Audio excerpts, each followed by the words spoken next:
பத்தை பொறுதொரு பட்ட பகல் வட்டத்திரியில் இரவாக பத்து கிரதத்தை தடவிய பச்சை புயல் மெச்சத்தது போல் பட்சத்தொடு ரட்சி தருவதும் ஒரு நாளே.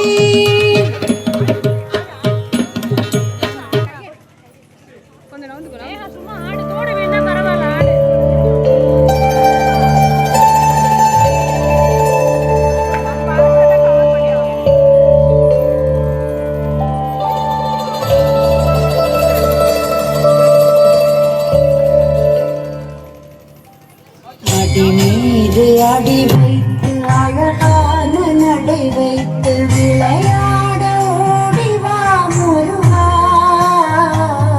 என்னோடு சேரவா முருகா என்னோடு சாய்ந்தாட உடலிங்கு தள்ளாட